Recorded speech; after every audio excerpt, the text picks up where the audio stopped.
Hey, how's it going? My name is Benji, and well, I'm actually a little scared to make this video. First of all, I'm stepping well outside of my comfort zone, and I'm basically making an op-ed video, which is like, that's usually what I use my Twitter for. Well, that and the nonsense stream of words that I feel like dumping onto the timeline. Earlier today, I tweeted, they call them sweatpants because my balls sweat in the pants. And second of all, I'm definitely about to say some stuff that is going to make some people pretty mad. But I really feel strong about this, so I felt like it was something important, and I felt like I should say something. So, let's talk about streaming services.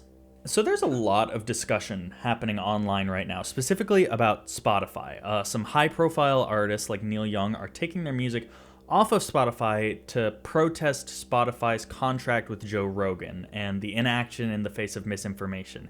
And I'm going to lay all my cards on the table right now. I think this is generally a good thing.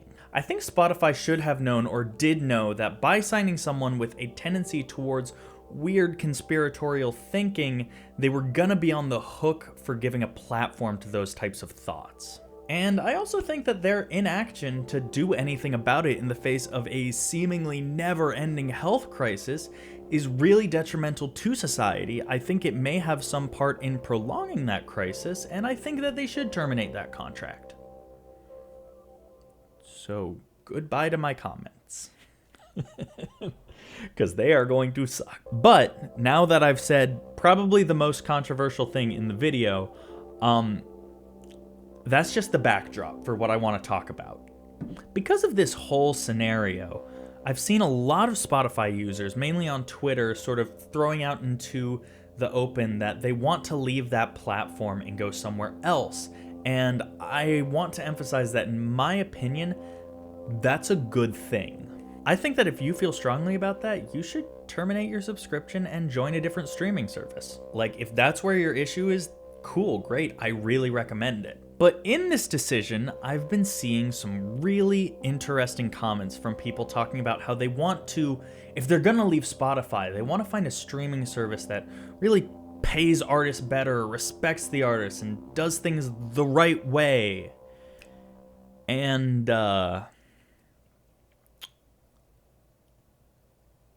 I've got some bad news for you. No streaming service pays the artist adequately.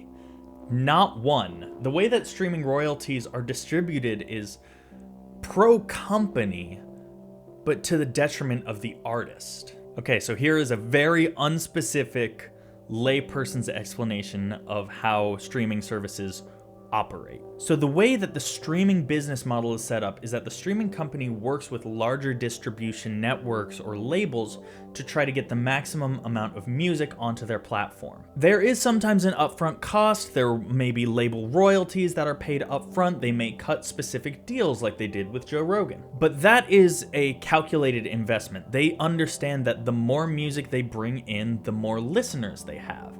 And once they have that listener, then they're able to subsidize those costs through your memberships. And that's how they're able to keep making money. Provided an artist doesn't leave the platform and people are able to search what they are looking for, they are essentially just raking in money month after month after month. And it seems like a really good deal. You pay $10 a month, you get to listen to pretty much every artist under the sun, and the streaming company gets to earn a profit. And so that seems like a win-win scenario. However, when these deals are negotiated, it's done exclusively through either label representatives or distribution services on the one end, and the streaming service on the other. This feels like the Jesus doesn't consent meme, you know, where it's the guy, I consent, and the girl, I consent, and it's like, haven't you forgotten to ask somebody?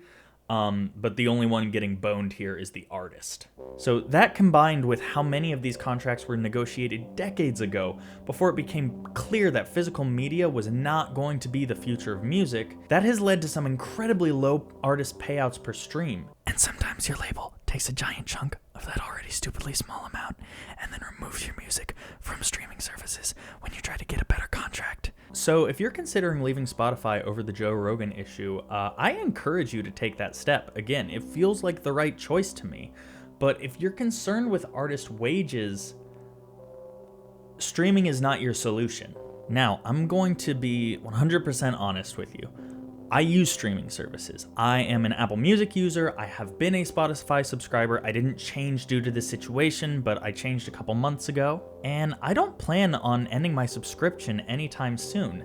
It's incredibly rare to find someone who exclusively listens to CDs or who purchases all of their music and listens to it, and that's because the world has turned towards streaming.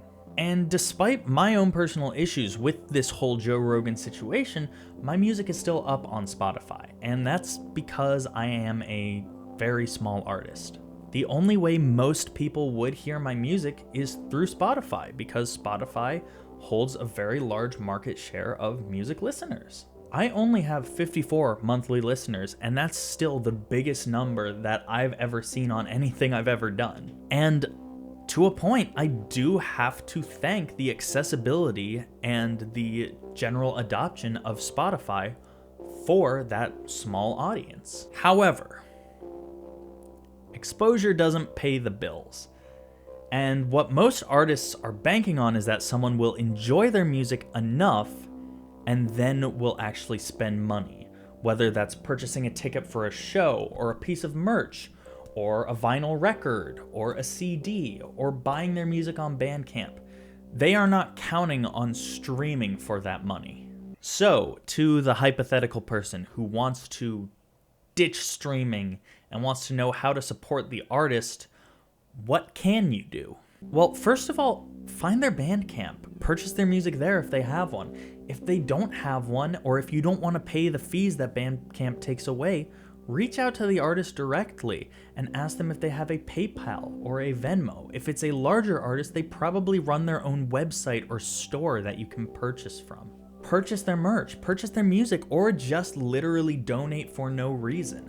When shows are safe to attend, go see that show and support them. Is it cheap? No, of course it's not. And it's definitely not as cheap as your $10 a month that you're sending to Spotify or Apple or whoever. Title if you're nasty. But artists are being drastically underpaid by streaming services, and unless streaming services start paying us more, unfortunately, we have to rely on the generosity of strangers to keep us alive. Ideally, in my opinion, streaming services should be paying artists much better, or I don't know, maybe there are inherent problems with the commodification of art, and people should be able to live regardless of whether or not their art is able to sell.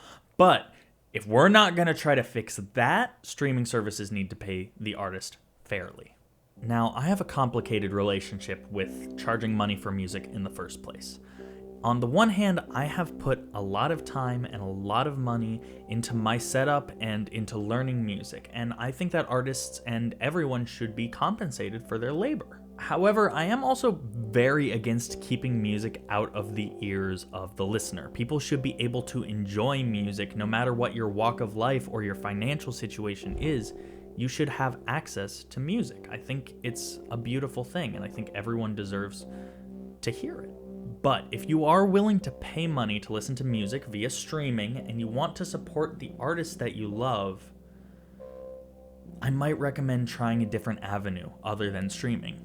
Again, I use streaming. It's how the world works. I'm not delusional, at least not about this. But I also buy vinyl records, I buy tapes, I buy merch, I go support artists that I like in person by seeing them at a show. And I'm aware that that already puts me in a position of someone who is not broke and is able to do those things. Well, mostly not broke. Don't look at my credit cards. And despite making those purchases, I know that it probably isn't enough, and I probably ethically should stop using streaming. I should probably purchase every record I want to listen to via either a digital download or a physical medium. And maybe I will evolve on how I approach streaming. But this is just kind of where I am currently and where I've landed with all of that. If you made it to this point of the video and you still plan on using Spotify or streaming, that's your decision. I mean, I'm grateful that you just gave me the time and you gave me your attention to speak my mind. But like, if you're gonna use streaming, could you like stream my new record maybe? My new record, Computer Music. It is out on all streaming platforms. Of course it is. Spotify? Yes. Apple Music? Yes. Deezer? D's nuts in. But honestly, if you like this video, hit the like button and let me know your thoughts in the comments. This is one of those situations where I don't really feel like there is a right answer, so I'd love to hear some other opinions and get a little conversation going. Hit the subscribe button for more videos. Is it on that side or that? Hit the subscribe button for more videos. Probably not like this, but maybe. I don't know. It depends on if something makes me think a lot of thoughts again. Make sure to hit the notifications bell and you'll get updates on whenever I do anything else, like, I don't know, maybe stream the original Fallout games because it's a music channel. That makes sense. Anyways, I'm going to leave it there. I hope you have a good day. Thanks for watching. Bye-bye.